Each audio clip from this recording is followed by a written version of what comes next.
Salut à tous, je vous reviens pour vous quelques jours après, mais pour moi tout de suite après, la palle du Cold Winter Challenge pour vous présenter la palle d'un tout nouveau challenge qui est faite par une jeune chaîne. Je pense que ça fait pas très longtemps qu'elle a sa chaîne. Je vous mettrai le lien en barre d'infos. Elle s'appelle Andoline, j'aime beaucoup ce qu'elle fait et du coup j'aime bien la suivre, et quand elle a présenté ce nouveau challenge, j'avais envie d'y participer, même si je savais que je ferais le Cold Winter, c'est pas grave. J'ai mis d'autres livres qui se passent dans le froid, vous avez des mots-clés différents. Certes, je ne lirai pas tout, entre le Cold Winter et En route vers le nord, je ne lirai pas tout, c'est certain, mais je m'en fous, je me suis fait plaisir, j'ai passé 1 ou 2 soirées à faire ma palle et ça m'a bien éclaté. Donc pour tout ce qui est en rapport avec le challenge même, je vous mets en barre d'infos le lien vers la vidéo d'Andoline, ça vous permettra de la découvrir et en plus ça vous expliquera voilà exactement ce qu'il en est. Moi je vais me contenter de vous présenter ma palle et c'est déjà pas mal puisque j'ai une quinzaine de livres à vous présenter. C'est un challenge qui est un peu plus court, pas en temps, hein, c'est sur le même temps, mais il y a moins de menus, il y a 3 menus par rapport au Cold Winter. Donc on va commencer tout de suite, et en fait c'est en rapport, donc En route pour le nord, c'est évidemment en rapport avec les pays nordiques, les vikings, etc. Et donc le premier menu s'appelle Aesir, donc les dieux, hein. Et du coup le premier, alors moi je le prononce à la française, hein, je vous le dis tout de suite. Donc le premier sous-menu s'appelle Odin. Et donc les mots-clés, pour Odin évidemment on va retrouver sagesse, connaissance, savoir et magie. Donc là j'ai sorti de la fantasy où on parle de magie, puisque je voudrais lire le tome 3, j'ai déjà lu les 2 premiers tomes de la Moira par Henry Levenbrock, ce livre qui m'avait tellement impressionné parce que je m'attendais à lire un petit livre, c'est sympa, sur des loups, un truc comme ça, et en fait c'est une, excusez-moi l'expression, mais une putain de fantasy auquel je m'attendais pas du tout. Il y a de la magie, on a un personnage qui apprend, donc tout ce qui est connaissance, sagesse.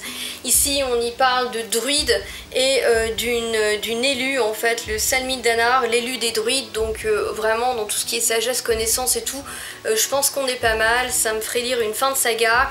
En plus ça se passe en hiver aussi, si je me souviens bien, donc voilà, c'est vraiment la saison pour lire la Moira. J'ai aussi sorti un autre livre que j'avais sorti dans mes livres à lire cet hiver, hein, que j'avais sorti pour les pales de ce challenge et du Cold Winter, puisque j'avais sorti Les Outrepasseurs 3, le Libérateur, puisqu'on vous dit un terrible hiver s'abat sur la Grande-Bretagne. Donc voilà, ça se passait en hiver. Donc je l'avais sorti et je l'ai mis là parce que là aussi vous avez de la magie, donc ça rentrait plutôt pas mal, hein. Et pareil, vous avez un personnage qui apprend à connaître un petit peu tout un autre univers, etc. Donc niveau connaissance, magie, ça rentre, c'est pas tip top, mais ça rentre, ça le fait. Ensuite, la deuxième sous-catégorie proposée, il s'agit de Thor. Et donc là, évidemment, entre guillemets, on va partir sur un protagoniste qui est protecteur, un livre qui va parler d'exploits, de force, etc. Je suis partie sur les protagonistes protecteurs en sortant le tome 3, donc le tome 2 partie 1, donc le 3e volume de Surnaturel par E.J. Swan chez Inceptio.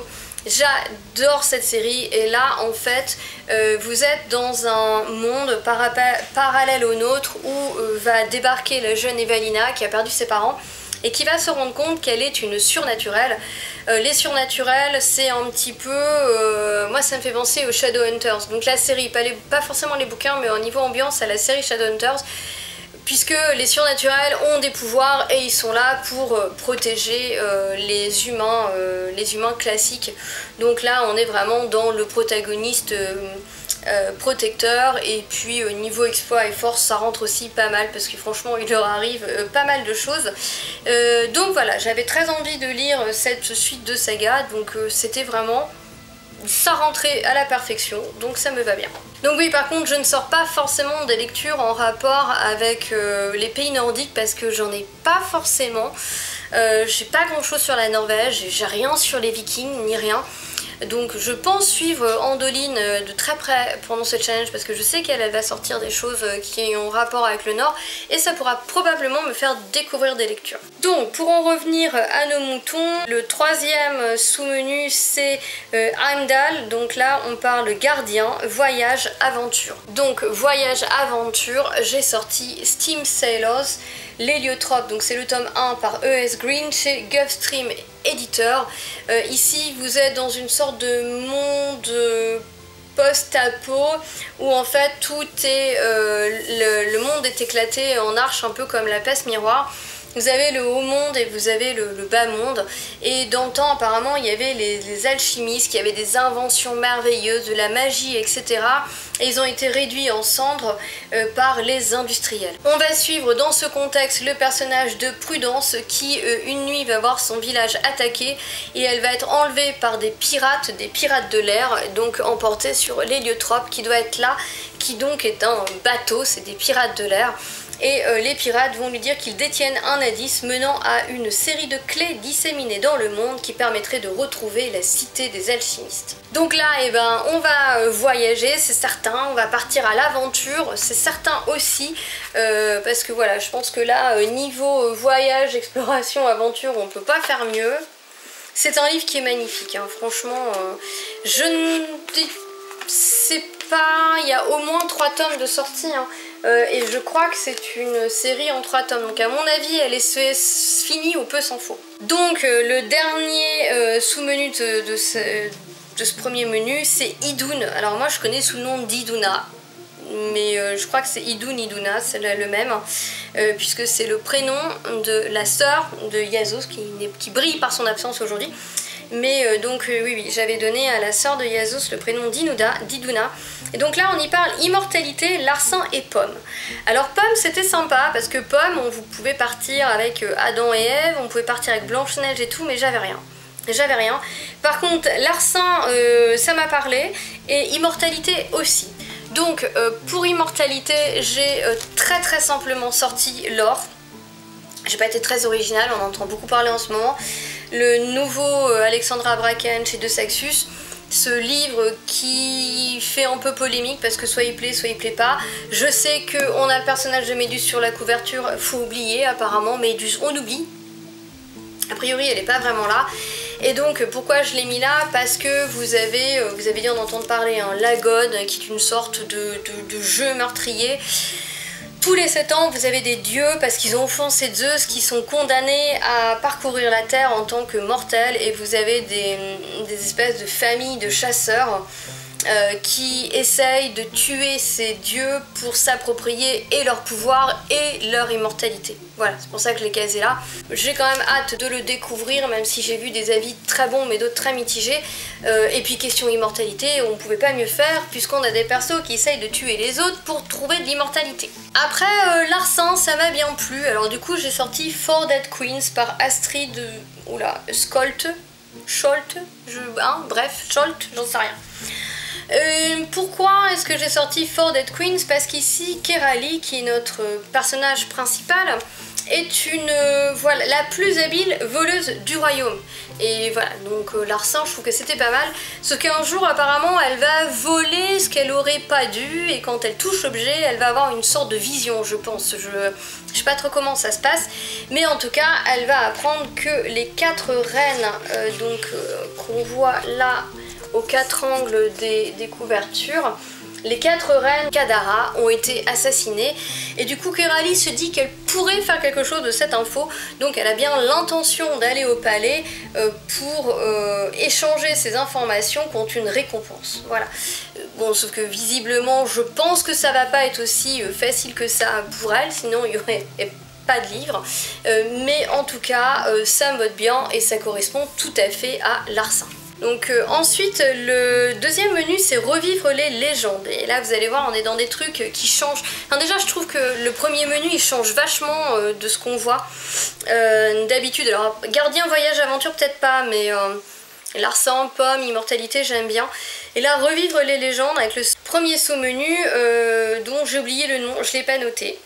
Bon bah voilà, je suis désolée, donc je vous le noterai.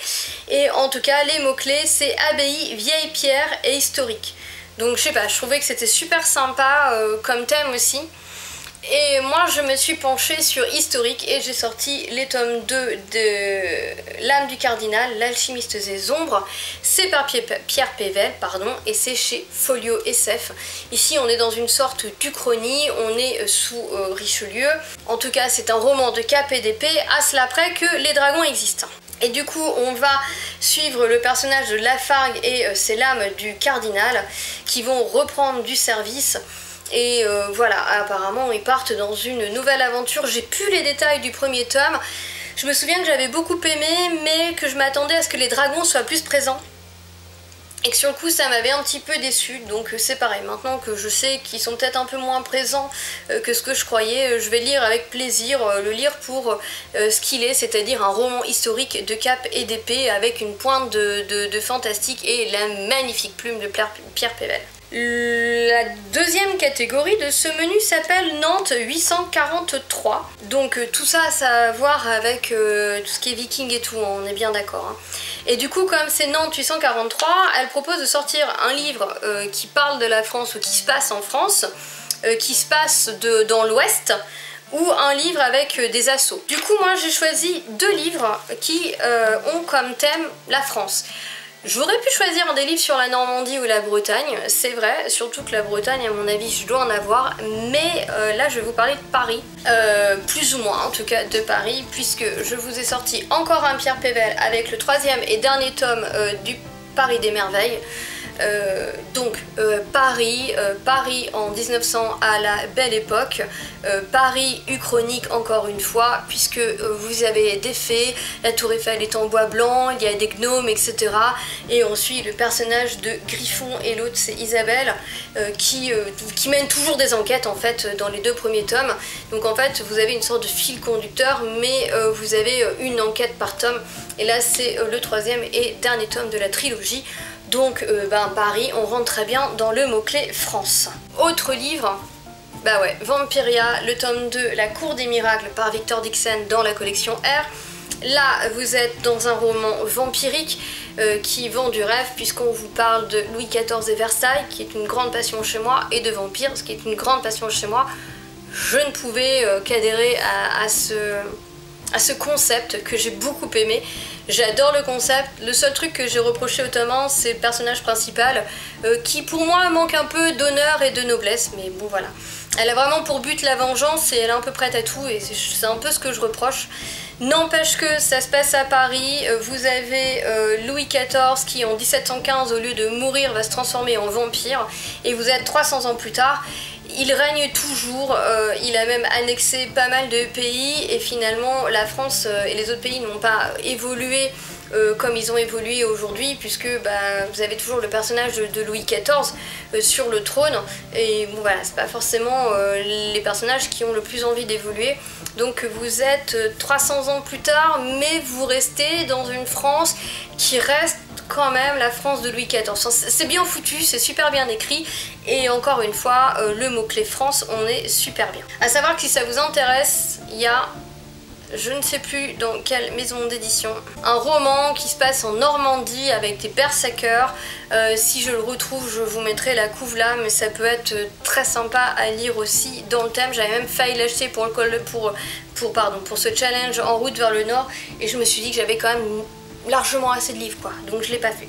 Mais bon. Enfin, Arad Premier qui a comme mot-clé romance, guerre, conquête et roi. Donc elle vous explique pourquoi romance, guerre, conquête et roi vont ensemble. Et moi j'ai sorti un livre qui pour moi répond aux 4. Puisque je vous ai sorti le 3e tome de Un palais d'épines et de roses qui s'appelle Un palais de cendres et de ruines par Sarah Algimas à La Martinière Jeunesse Fiction. Ici, vous êtes dans un monde où vous avez Fer qui est une humaine qui va connaître le monde des fées. Il y a une romance entre 2 personnages dans cette histoire. Et au fur et à mesure, on se rend compte quand même qu'il y a un roi qui veut faire la guerre aux autres en fait, peuples afin de conquérir les territoires. Donc je veux dire, il y a de la romance, il y a de la guerre, il y a de la conquête et il y a des rois. Je veux dire, pouvez pas mieux faire, surtout ce troisième tome, là on est vraiment en plein dedans, et j'ai très envie, voilà, alors moi qui ai tendance à faire traîner mes séries, celle-là, on peut pas dire que je l'aurais fait traîner, et pourtant il y a 700 pages, mais j'adore l'univers, même si faire la tête à claque, même s'il y a des défauts, hein, je suis pas la fan inconditionnelle comme beaucoup, mais je trouve que c'est un univers qui est très immersif. Une fois que vous êtes dedans, vous êtes bien dedans en fait. Et ça c'est un point positif et j'adore les persos. À parfaire, évidemment. Après, on passe à au troisième menu, pardon. Donc, pas de cornes sur les casques. Elle vous explique aussi qu'on a beaucoup de croyances sur les vikings qui sont fausses. Et du coup, elle a monté ce menu là-dessus. Donc, pas de cornes sur les casques, chose que je ne savais pas, mais bon. Et premier sous-menu, les dracars, ça n'existe pas, puisque apparemment le mot dracar est un mot français. Donc, elle a une passion et une connaissance sur le sujet qui sont super à suivre. Et du coup, c'est vrai que c'était super sympa d'écouter tout ça. Et du coup, les dracars, ça n'existe pas, donc évidemment, en mots-clés, elle a sorti navigation, mer et exploration. Pour le mot-clé mer, j'ai sorti une suite de séries. Encore une fois, j'essaye de sortir des suites. Avec la saga Waterfire, c'est le tome 3 Dark Tide. Dans mon souvenir, il y en a 4 des tomes. C'est une sorte de petite sirène pour les plus adultes. Vous avez, je sais plus, 4 ou 6 sirènes, je sais plus, 4. Bref, vous avez plusieurs sirènes de plusieurs royaumes différents qui vont devoir sauver leur peuple. Donc on y parle de sirènes, on y parle de mer, donc ça rentrait parfaitement dans le thème. Et j'ai remis un livre qui colle aussi super bien et que j'ai pas pris le temps de sortir pendant le Pumpkin. Je vous l'ai présenté dans la page du Pumpkin, j'ai pas pris le temps de sortir. Il s'agit de La Belle Sauvage, la trilogie de la poussière, donc par Philippe Moulman. Donc c'est les royaumes du Nord et on rencontre Lyra mais quand elle est bébé, donc on a d'autres personnages. Et en fait ici on a Malcolm, c'est ça, Malcolm qui a 11 ans, on a Lyra qui est bébé, et par des circonstances que je ne connais pas, Malcolm avec son amie Alice va devoir s'enfuir en emportant Lyra, et du coup ils vont embarquer à bord de la Belle Sauvage, le bien le plus précieux de Malcolm, qui donc est un bateau. Donc on a navigation, on a exploration. Je pense que la couverture elle est parfaite. Voilà, je pense qu'on rentre excessivement bien dans le thème. Il fait 500 pages. Donc vous avez un autre, enfin c'est 3 tomes, la trilogie de poussière, mais je crois que celui-là c'est des tomes compagnons, parce que après le tome 2 je crois que c'est Lyra après les royaumes du Nord, mais je suis pas encore certaine. En tout cas, mer exploration, si vous savez pas quoi lire, franchement, foncez quoi. Même si je me doute qu'ils vont pas rester en mer tout le bouquin, hein, mais c'est pas grave. L'avant-dernière sous-catégorie de tout ce challenge, ce n'était pas toutes des vikings. Et donc là, en fait, c'est histoire familiale, ruralité et nature, puisque quand apparemment ils n'étaient pas vikings, bah oui, ils étaient paysans, etc. Donc j'ai sorti Nature pour terminer une fin de série. Alors elle colle pas trop à l'hiver parce que j'ai sorti le tome 4 de Fédéline, L'ombre des pères. Et je sais que notre personnage principal qui s'appelle Kaïl va se retrouver dans le désert. Donc je sais que ça colle pas trop, mais j'avais vraiment envie de terminer cette série là cette année. J'ai lu le tome 3 pendant le Pumpkin, ça se lit super vite et tant que tout est frais, j'ai envie de continuer. Donc là on est à fond dans la nature puisqu'on rencontre le peuple des Fédélines qui est là. Pour vous donner une idée, le perso qui est là c'est un moustique, donc ça vous donne une idée, ils sont vraiment tout petits. Donc en général je claquais ça dans les challenges avec petit peuple, ça rentrait super bien. Mais là du coup dans nature ça rentrera aussi. Et puisque voilà, ils vivent en harmonie quand même avec la nature. Vous avez ce qu'on appelle des gordes-rives, qui sont des espèces de crapauds. Vous suivez un anophèle. Enfin, je veux dire, c'est des personnages, ils parlent. Lui, il a des ailes de papillon quand même. Donc on est quand même à fond. Et cette façon qu'a Nadia Coste de décrire la nature vue du petit, c'est extraordinaire. Moi, j'ai adoré. C'est hyper original et j'ai envie de finir la série, donc nature. Enfin, on termine avec la catégorie femme guerrière, donc avec une protagoniste femme, forcément une histoire de femme forte, une histoire de femme indépendante ou du féminisme. J'ai sorti 2 livres, une relique de ma palle, Oui, je ne l'ai toujours pas terminé. Non, je n'ai lu qu'un tome. Si. La Reine du Tearling, le tome 2, L'invasion du Tearling par Erika Johansen chez J.C. Lattès. Voilà. Donc ici, on a Kelsey qui grandit, qui est la future reine, mais qui grandit complètement à l'écart du palais, du royaume, etc. pour sa propre sécurité, et qui un jour va être ramenée pour devenir reine. Et évidemment, ça va pas être simple d'arriver avec ses gros sabots et de dire c'est moi qui commande. Et en plus, par rapport au royaume voisin, il va se passer pas mal de choses aussi. Notamment, c'est le royaume de Mormen, et on a la Reine Rouge. Elle a provoqué la colère de la tyrannique Reine Rouge. Mais bon, en tout cas, pour femme forte, femme indépendante, femme de pouvoir, etc., on parle de Renom, quoi. Donc on est vraiment bien dedans. C'est de la fantasy young adulte avec des Renom. Enfin, je vous parlerai d'un livre que j'ai très envie de lire, avec Les Chroniques oubliées d'Hyperion, le tome 1, La Fureur des Rapaces de Lina Deranor chez Inceptio. Là, on est avec 4 royaumes qui se font une guerre sans précédent, alors qu'il y a des éons. On parle des rapaces. Ils étaient honorés et défiés, et en signe de reconnaissance, ils offraient à certains guerriers accomplis leur protection et leur magie. Donc comme je vous le dis, aujourd'hui, les 4 royaumes se font la guerre, et on va suivre Maxine. Maxine, qui est un soldat, qui est une duelliste hors pair, qui est une voltigeuse hors pair, et donc qui du coup va se faire remarquer de son capitaine. Et voilà, ils vont devoir, l'empire d'Hyperion est en danger, et donc là encore une fois, le titre c'est Femme guerrière. Je pense que femme guerrière, c'est une soldate, on est en plein, je sais même pas si ça dit une soldate, mais enfin c'est pas grave, c'est une soldat. On est en plein dedans, et comme il me fait extrêmement envie. Voilà, c'était le dernier livre de ce challenge. Donc je viens de vous présenter, entre la vidéo d'avant et celle-ci, tout le livre que j'ai envie de me faire cet hiver. Comme d'hab, des fois je sors des rangs, hein, voilà, parce qu'il faut pas déconner non plus. Si je m'amuse à mettre des règles, c'est fait pour les contourner, sinon ce serait pas drôle. En tout cas, comme vous l'avez vu, bon, vous avez dans ce challenge des mots-clés qu'on retrouve comme féminisme, etc., aventure, voyage, mais vous avez des mots-clés qui sont beaucoup plus originaux que ce qu'on peut trouver dans les challenges habituels comme le Pumpkin ou le Cold Winter. J'ai trouvé que c'était super intéressant, et voilà, j'ai vraiment envie de participer, donc j'ai hâte. Alors après, j'ai hâte, je suis bien dans le Pumpkin Autumn Challenge, j'ai encore des lectures qui me plaisent énormément, donc voilà, j'ai hâte, je suis pas non plus, voilà, mais j'ai quand même sorti plein de bouquins qui me tentent, j'ai plein de livres qui se passent en hiver et tout, j'ai vraiment... j'ai de quoi m'éclater là pendant les 3 mois d'hiver, et j'espère avoir le temps de le faire. On verra bien. J'ai essayé de sortir pas mal de suites de saga pour essayer de continuer un petit peu tout ça. Voilà. Dites-moi si c'est un challenge qui pourrait vous intéresser. Franchement, n'hésitez pas à aller découvrir la chaîne d'Andoline. Alors je sais pas si on dit Andoline ou Endoline. Donc si tu passes par là, je veux bien que tu me renseignes sur la prononciation. Et n'hésitez pas à aller découvrir sa chaîne, parce que vous verrez, elle est chouette, elle a des lectures chouettes, elle écoute de la chouette musique en plus, donc voilà, enfin, si vous avez les mêmes goûts que moi, hein, parce que sinon ça va pas le faire, mais allez voir son challenge, et puis voilà, et n'hésitez pas à y participer si ça vous fait envie, parce que ben voilà, plus il y a de monde qui participe, plus c'est agréable, plus c'est rigolo, plus on peut découvrir des pales surtout, donc ça c'est génial.